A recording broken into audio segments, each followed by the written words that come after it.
Welcome to the Deep Dive. Today, we're stepping through probably the most famous portal in fantasy literature, C.S. Lewis's The Lion, the Witch, and the Wardrobe from 1950. Absolutely. It's really the heart of the Chronicles of Narnia. First one published, definitely the best known, and you could argue structurally the most important one. Right. We're going beyond just the story of the four Pevensey kids, Peter, Susan, Edmund, Lucy, sent away from the London Blitz in 40. Yeah, the evacuation story. You want to explore its really surprising origin, the deeper magic stuff, and that big debate that still gets fans talking. That setup is just so iconic, isn't it? Lucy stumbles into Narnia first, through the wardrobe, finds this land stuck in endless winter thanks to the White Witch. And the story really gets going when Edmund gets involved. He meets the witch, she tempts him, promises he'll be a prince. And gives him Turkish delight. Can't forget that. Oh yeah, the Turkish delight, classic temptation. And it leads straight to him betraying his brother and sisters. It's built on some really deep themes, but here's the part that always gets me, the origin. You were saying it wasn't some, grand religious outline from the start. No, not at all. Lewis was pretty clear about this. He said the whole thing kicked off from a single image he'd had in his head since he was about 16. 16? Wow. What was it? Just a fawn carrying an umbrella and parcels in a snowy wood. That's it. That's where it began. That's kind of amazing. Yeah. So the whole huge world of Narnia, Aslan, the witch, it all grew out of that one almost quiet little picture. Yeah. Mr. Tumnus, basically. Pretty much. Apparently it took him decades to figure out what story that fawn belonged in. Also, having 3 schoolgirls evacuated to his own home in 1939, that experience fed into it too. Okay, so he eventually weaves that image into this much bigger story. Edmund's betrayal is key, right? Because that brings in Aslan. Exactly. Aslan, the great lion, the true king of Narnia, son of the emperor beyond the sea. He's the thematic center. How did Lewis handle that connection? I mean, people immediately saw parallels to the Christian story. Was he aiming for that directly, or? Well, this is where Lewis's own explanation is important. He insisted quite strongly, actually, that the Narnia books aren't allegory, not in the strict sense where A means B. Okay, so not allegory. What then? He called it a supposal. He asked, what if there was a world like Narnia? And what if it needed redeeming?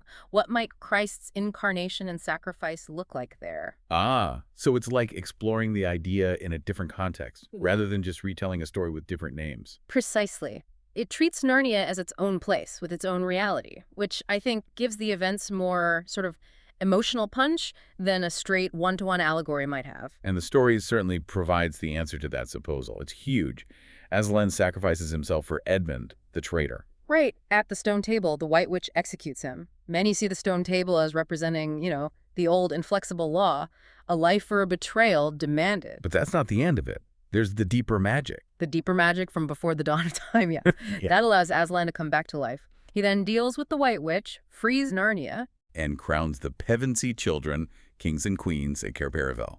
Peter the Magnificent, Susan the Gentle. Edmund the Just, and Lucy the Valiant. Yeah, a complete restoration. Okay, so after all 7 books were out, this led to that other big Narnia issue, the reading order. LW again came first, but now it's often labeled Book 2. The Great Reading Order debate. It's a classic fan dilemma.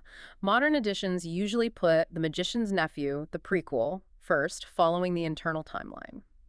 So what did Lewis think? Did he have a preference?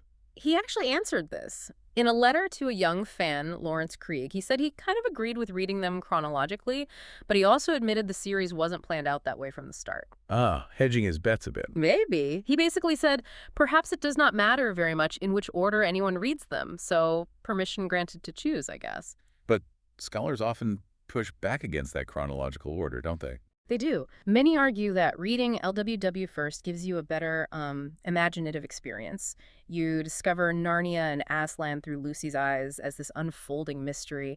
Reading the prequel first spoils some of that wonder. That makes sense. You lose the magic of discovery. Exactly. Despite some critics early on thinking it was maybe too preachy or even too violent for kids. How violent. Yeah, the battle, Aslan's death, some found it intense, but obviously the book just took off. Huge popularity. Translated into, 47 languages? Wow. And adapted so many times. TV shows, that big Disney movie in Yep. 2005. It's had incredible staying power. The 1979 animated version won an Emmy. The 1988 BBC series won a BAFTA. So for our final thought then, let's circle back to that origin. The fawn in the snow with parcels. Yeah. Does Knowing that this whole massive, deeply symbolic world with Aslan and the deeper magic, that it all genuinely sparked from that one little whimsical image Lewis carried around for 20 years, Mm. does that change how you think about creativity? About how big ideas form? It's quite something, isn't it? That leap from a single, almost random picture to, well, to Narnia. Makes you wonder about the seeds of other great stories. Definitely something to think about. We'll catch you on the next deep dive.